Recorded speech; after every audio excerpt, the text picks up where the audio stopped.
So, episode 3 of Inside the Museum, we're in Hall 3. Hall 3. And I am very, very, very excited to be stood next to greatness today. Not you, James, but the Montgomery. It is always a pleasure. It is always a pleasure. Yeah. The Montgomery. No, I know my limitations. The Montgomery. The Montgomery-Anzani from 1924. Yes, 24. What a thing. Unbelievable. One of the greatest exhibits in the museum. Yeah. An exhibit that people come from all over the world. Absolutely. To see.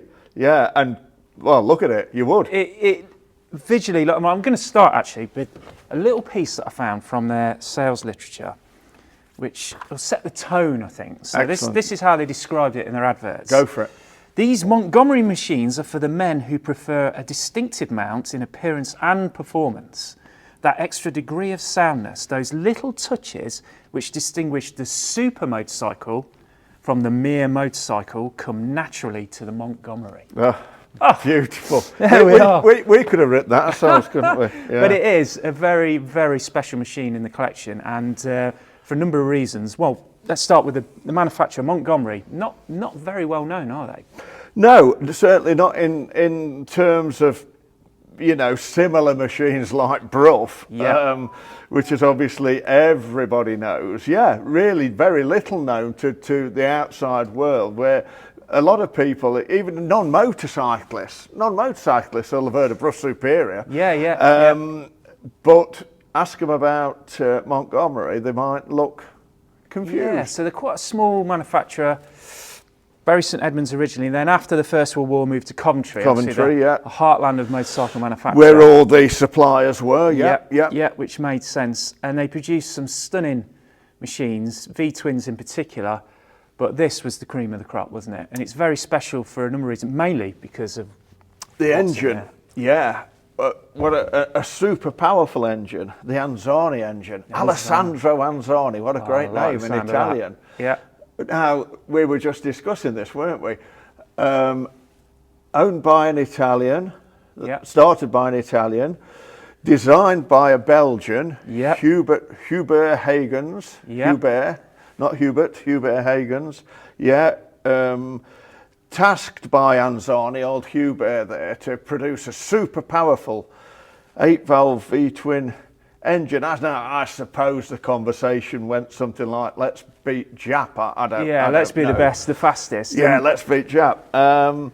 And they came up with that 8-valve monster, yeah. So this was made, so it's called British Anzani, because they also had factory and facility in the UK, didn't they? London at this time. Yeah. And that's where this engine was made. But the key thing here is with V-twin, which is fast, powerful, nearly 1,000cc, but we're 8-valve. And in the early and mid-20s, 8 valves were like seen as the ultimate, weren't they, for performance and speed. You had Harleys and Indians doing similar things in America. Freddie Dixon won the first sidecar TT on a Harley that was 8-valve in 23. But this, I mean, not only is it 8-valve, we've got twin ports. Twin port heads, they went mad. Look at it. They went mad, yeah. And interesting history, as you say, with old Alessandro Anzani there, an Italian whose first factory was in France, with an engine designed by a Belgian, who then opened a factory in London, who then latterly opened a factory in Italy, so ended up with 3 factories. But actually his third factory was back in his home country, So he worked his way around. But these engines were successful in period. I know that there was a Morgan three-wheeler that broke serious records with one of these, or a very similar engine. And then Claude Temple, amongst others, were breaking, I mean, world records were dropping almost every other week in this period with the development, weren't they? So they were fast, they were proven, and then put into this wonderful chassis that was, or frame that was built by Montgomery themselves, wasn't it? Yeah. It was a winning combination, really. Yeah, and of course, similar, you know, we must be careful not to keep sort of referring back to Brough, I suppose, but similar in as much as Brough were using proprietary engines, with Jap, and of course latterly matchless and what have you. But Montgomery did exactly the same thing with Anzani. Yeah, I think you know, John Anzani, British Anzani, actually carried on right through into the 1980s, and I didn't realise that till I looked it up.